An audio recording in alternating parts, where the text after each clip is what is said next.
The deliberate, methodical click of the pen in my hand was the only sound in the boardroom. Click, click, click. Our recently appointed CEO, Lyle Brewster, who is the son of our company's founder, was using his tablet to browse through stuff across from me. He didn't raise his head. Nobody else at the enormous walnut table did either. The atmosphere was already altered, even though it was the quarterly leadership review. Tense. Final. The sentence that made my blood freeze then came. "We're phasing out the position of Chief Client Systems Architect, as of today," Lyle stated, continuing to avoid eye contact. Nobody looked around. Not a single gasp. Nothing but quiet. I blinked. "Pardon me."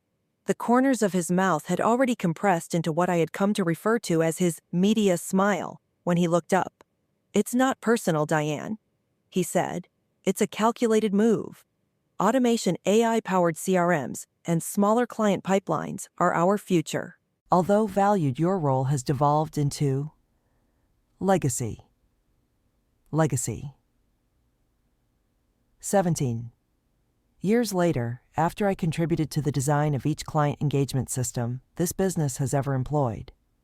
After everyone else called in sick, I concluded a $6 million deal during a blizzard and held meetings throughout my father's burial. Legacy, I had freezing hands. Nevertheless, I spoke steadily. "So, software is taking my place." Lyle looked around. "We shouldn't put it that way." "How would you frame it then?" He cleared his throat. "The future is flexible, dynamic. We are simplifying for the sake of scale." The buzzword eulogy was there. Thank you, but no. No shaking hands. Just a courteous dismissal in between a catered lunch order and a photo show. "I understand," I muttered. "By this afternoon, HR will send you a formal offboarding packet," he added. "And let's make this transfer seamless, Diane, please. There's no reason to cling to items, retain items." I glanced down at my chair's old leather briefcase. Broken buckles, scuffed edges, but still mine. I said nothing at all. I just clicked the pen again, got to my feet, and left. My career ended there across from Lyle's father, who used to refer to me as his quiet anchor, in the same room where I had previously handwritten the company's initial client retention strategy. I refrained from crying. I didn't yell. I didn't forget, though. And that was their greatest error, as they would soon discover. I didn't get any sleep that evening. Not out of anger. I've never been the type to let rage control me. But from a heavier, deeper source. A sort of grief that feels like a scream that has been swallowed. Not because I didn't anticipate it. Since his father's resignation last year, Lyle had been circling like a hawk. No. That's how he accomplished it. The arrogance. Years of labor were carelessly cut away, as though experience had a shelf life. With my coffee cold and the lights off, I sat at my kitchen table. Still lying on the floor like a loyal puppy, my hands kept moving to the leather suitcase next to me. I'd owned the suitcase for longer than most of my relationships. I'd never bothered to make things better. Out of sentiment, perhaps. Perhaps because it contained more than just paper. It contained everything. No CRM was able to duplicate the call logs. Clients that trusted me with their finances, brands, and reputations left me handwritten letters, printouts from years of advice, meetings with handwritten margins. Above all, though, it provided context. Furthermore, technology cannot automate context. Lyle never comprehended the context. I sat there for a long time listening to my refrigerator's soft hum. The room was filled with an odd sound, more like absence than stillness. The lack of guidance. The lack of regularity. There was just silence after 17 years of getting up at 5:30, checking emails overnight with my first cup of coffee, and getting ready for another day of putting out fires before anyone even detected smoke. I reflected on my very first day at Wyndham Solutions. I was scared broke and 26. I recall how the old office's carpets smelled moist and dusty like old books. I was interviewed by Arthur Brewster, the founder, in a room that served as the supply closet. Sliding a sticky note across the desk with the words, "Want to fix things with me," he offered me the position. Titles didn't matter back then. Arthur and I worked side by side, consuming cold bagels and resolving customer issues, with only whiteboards and subpar coffee. "Companies don't fall because of bad products," he used to say. "They lose their identity, which causes them to fall." Now I recalled that. I also recalled that Arthur's son Lyle was never in those rooms. He was studying gibberish in college. I missed the nasty parts where Sundays in sweat are used to win loyalty. I heard my phone beep by mid-morning. An SMS message was sent from one of our oldest clients, Meridian Capital's Elijah Marks EVP. 2 words only, "Are you all right?" After staring at it for a while, I responded, "No, not with Wyndham anymore. For a long time the dots danced." Next. That clarifies the peculiar presentation we received. Slides that misspell our name. The call was led by a young person from strategy. No follow-up. "One more ping. Tonight, I'll give you a call. Not for commercial purposes. For the sake of clarity, all I did was look at the screen." The unraveling was underway. Not by me, though. I had remained silent. Not a single client file had been touched by me. Not a single name had been mentioned by me. All I had done was go quietly, professionally, and dutifully. I had also taken something they were unaware they needed in the process. Have faith. The type developed over years of late-night phone conversations, unexpected presents for CEOs' children, and overnight problem-solving during product launches. The kind that is instantly apparent when it is gone, yet doesn't appear in measurements. I started taking everything out of the briefcase once I opened it that afternoon. My personal legal and clean files. Nothing that was the company's property. Just the things I created, such as client personas, annotated case notes, and psychological insights that no system could duplicate.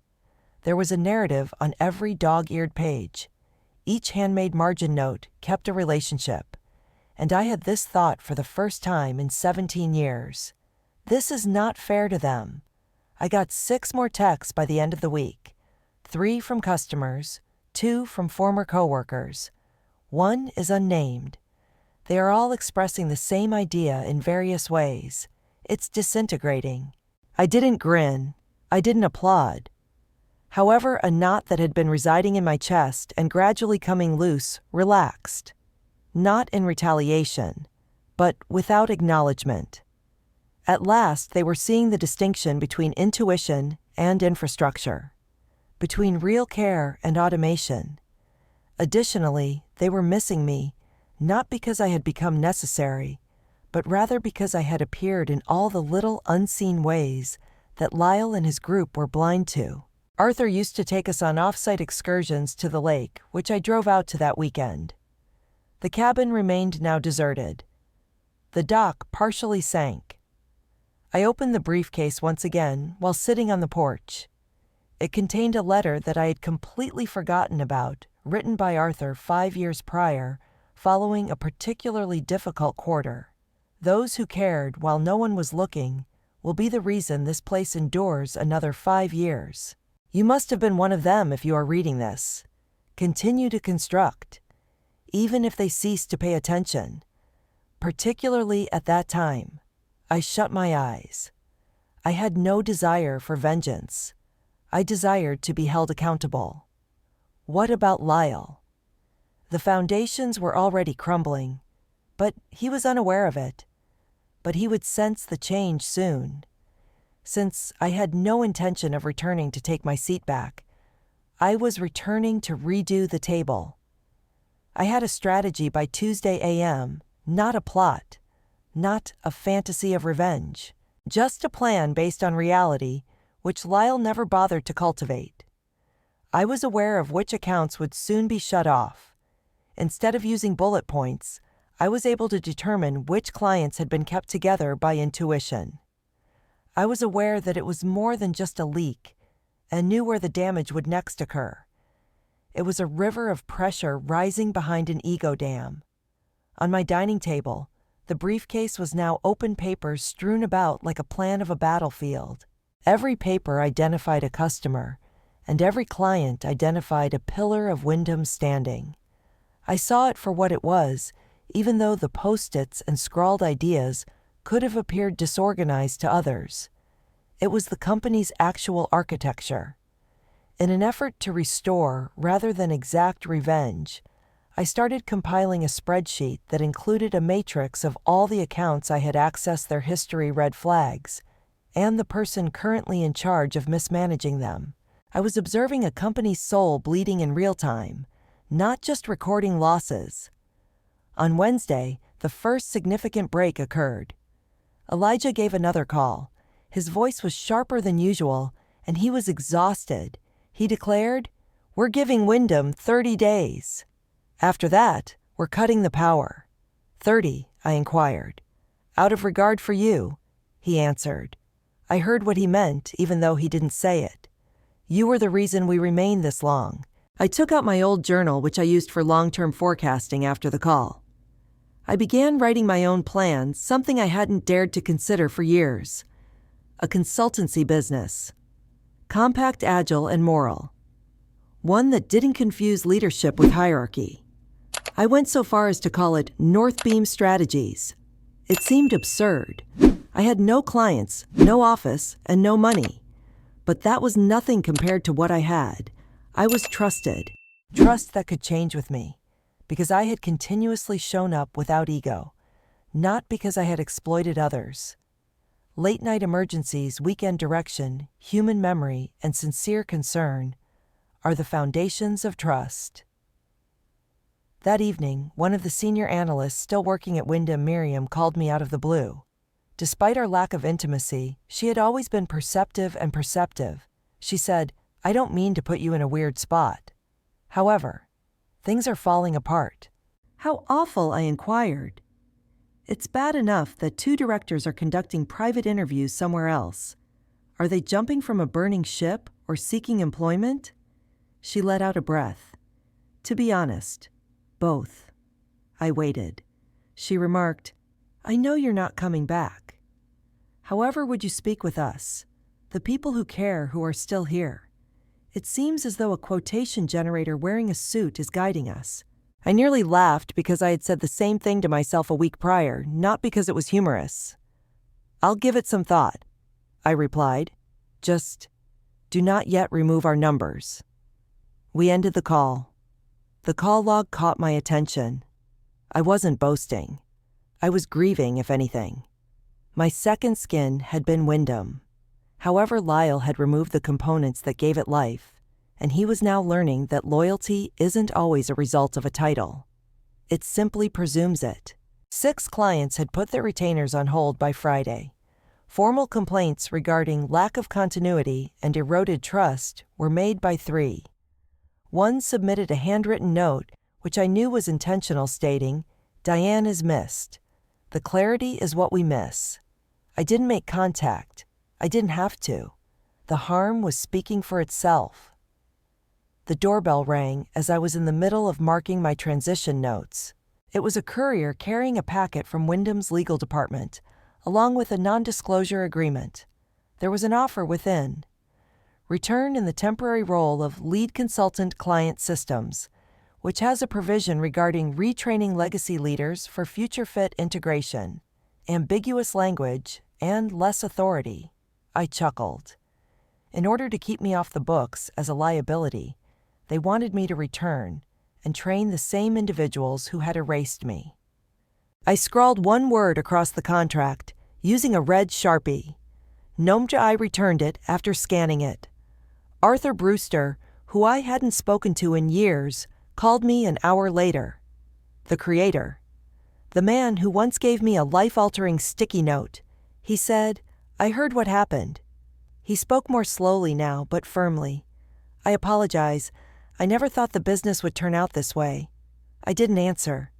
He went on to say, "I also heard that you've been taking calls from clients. I haven't made any disparaging remarks about Wyndham." "I understand," he said. "They are still speaking to you because of this." A long pause ensued. "Tell me," he said. How would you go about reconstructing something from the outside? And I went cold. You mean, he said, I'll back you. Not because I'm seeking retribution, but because I still think the mission is important. However, a new steward is required. My heart pounded. The briefcase was still open when I looked down at it. It is still full. I said, I'll need 6 months. He said, I'll give you 12. Suddenly the reckoning started, but it was with structure rather than fire or rage. I had no intention of rushing back into Wyndham. I was creating something fresh, and the individuals who were important, they had already begun to observe. As with most resurrections, it began modestly, a private LLC application, a coffee maker that only functioned when you kicked it, and a co-working space that was rented with used furniture. At that time, Northbeam Strategies was merely a name on a door that no one gave much thought to, not even a whisper on the market. Quiet greatness, however, was something Wyndham had long since forgotten how to cultivate. Poaching is not what I did. I didn't ask. Not even a website was created by me. However, those who had collaborated with me throughout the years began contacting me, not all at once. However, in little indisputable waves. The first was Elijah. He stated bluntly, "We're reevaluating vendor relationships. We would be open to reviewing a retention framework if you were to present one just speculatively." A meeting resulted from the call. A deal resulted from the meeting.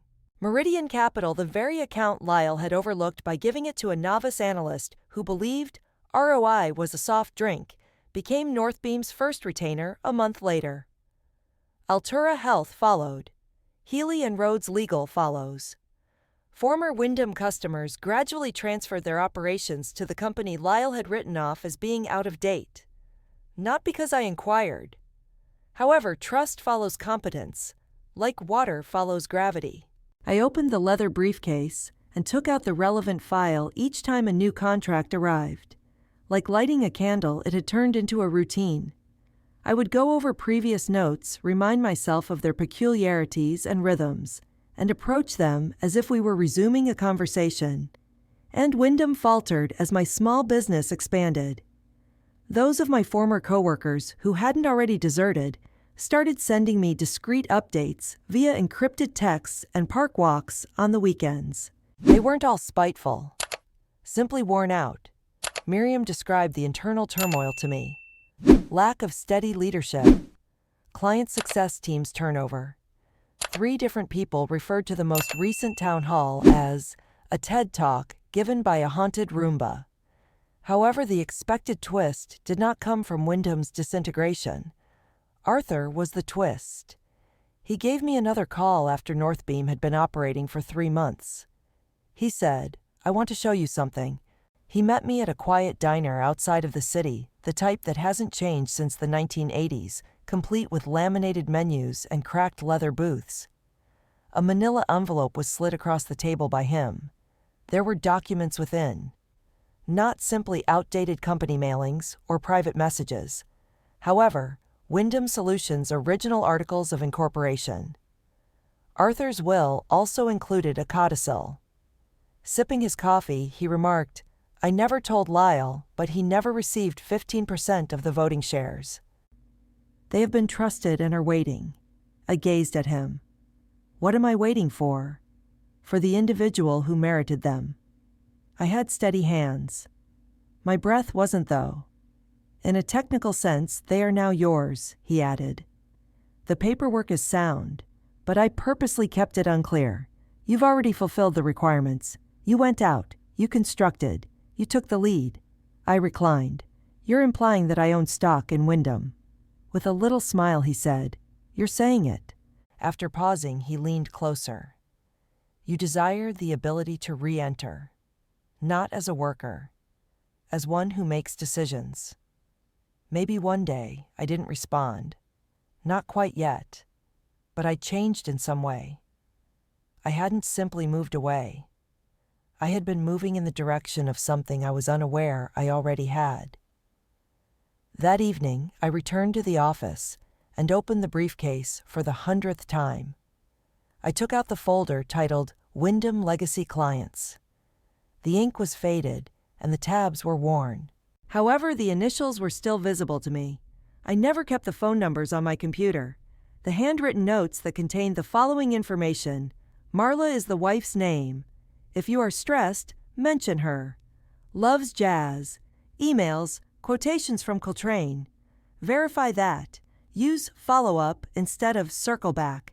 You can never trust them. This was never only paperwork. It was a recollection. Furthermore, memory is unstoppable when used as a weapon with integrity. I sent one email the following morning. Subject update on professional politeness. To executive team of Wyndham CC'd, Arthur Body. As many of you are aware, a number of past clients have decided to continue receiving support from Northbeam Strategies.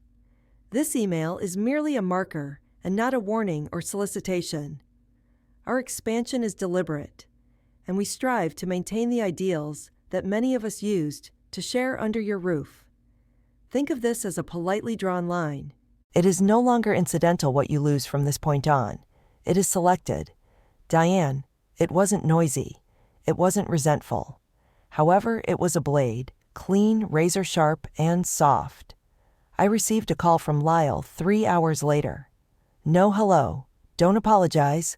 Only one sentence. You're destroying the business as a whole. Into the phone I grinned. No, I'm exposing what has already been compromised. We've lost millions because of you. The instant you realized that people aren't data points, you did that. Silence fell. Next. What are you looking for? I didn't wince. Nothing. I already have independence, clarity, and the room to create something meaningful thanks to you, he sneered. You believe that this elevates you above us. No, simply put, distinctive, and surviving is different. I ended the call. It seemed to finish. However, it is not yet complete, because it's not easy to heal. The trek back to the fire's origin is peaceful, and instead of burning, you decide to plant something. There were 2 seasons. The final brittle leaves of my former existence fell away as autumn gave way to winter. Northbeam evolved with steadiness, the kind that doesn't trend, but endures rather than in sudden bursts. We established long-term alliances rather than merely agreements. We provided context, not information. The sort of labor that stays hidden until it's revealed. Even so, I woke up at 5:30. I had that hour to myself, not because I had to. It was the pause before the world rushed back to life, the quiet before the inbox filled. And each morning, I would write a letter in a brand new leather-bound journal, this time, dark green, while sitting at the same table with my briefcase next to me. Even though it was full of pages, the old one was still alive with memories and remained in a drawer. Wyndham, it stumbled forward. Lyle made a rebranding attempt. Wyndham 2.0, new buzzwords, same fonts. However, customers had lost interest in the performance theater. They desired to be grounded. They desired recollection. Before ordering a catered meal, they wanted someone who knew the name of their child's allergy. Furthermore, Wyndham's method did not include that. I soon learned of their takeover negotiations, which were a discreet sale to a private equity firm rather than a merger or expansion strategy. Lyle did not step down. However, the press statement described it as a pivot and said he was transitioned. We both recognized it. Miriam, one of the associates, moved from Wyndham to Northbeam. Then another. Then another. Not in defiance. With relief. Because often providing a spot for folks to walk to when they eventually crawl out is more healing than destroying the old house. In late spring, Arthur died, calmly as he slept. He was 74. When Wyndham was still constructed of paper walls and scrappy hope, we used to have team retreats there, and I went to the little memorial they had by the river. I stood by myself beneath a sycamore after the ceremony and rubbed my palm over the folded copy of his letter that I had brought. Continue to construct, even if they cease to pay attention. particularly at that time. I thanked the wind in a whisper. He might have heard it. Perhaps he didn't. However, I did. A week later, a box with a wax seal but no sender label showed up at my office. Arthur's original leather briefcase is inside, older than I am. Corners that are cracked. Heavy locks made of brass. And within it, in his distinctive script, was a single note. You preserved the soul. Make sure it expands now. Not as a relic, but as a reminder. I put it on the shelf across from my desk. Under canvas tents and string lights, we hosted our first client roundtable that summer, on a renovated farmstead outside of the city, rather than in a hotel ballroom. Each partner contributed their own stories, worries, and inquiries. No presentations were made, simply listening. And that night, something unexpected occurred. Why did you name this place North Beam? A young woman named Ashia, one of the more recent customers, inquired, as she got to her feet. I stopped. That's where I was going, I stated. Even before I realized it, everyone gave a nod, the sort of nod that originates from beneath the eyes. Later that evening, I strolled by myself across the grounds, the gravel road illuminated by the moon. I heard music, laughter, and the aroma of rosemary and grilled peaches. And I sensed the pulse once more. Not from Wyndham, not out of retaliation. From restoration, however. Neither a courtroom nor a news headline was where this story ended. No one was broken or humiliated at the end. The decision to develop after the burn was the more difficult outcome. Deciding not to repeat, but to remember. Refusing to become what previously rejected you. I turned around and gazed at the lights flickering beneath the trees as I came to the edge of the meadow. Wyndham's foundation never had my name printed on it. Its heartbeat, however, had once resembled mine. North Beam was the one pulsing now, and not because I battled to establish my irreplaceability. However, because I had demonstrated my memorability in the manner of true leaders, by being dependable, considerate, and a calm, collected presence when things go wrong. Legacy is exactly that. Not the structure. The river that flows beneath it, however. The water belonged to me this time.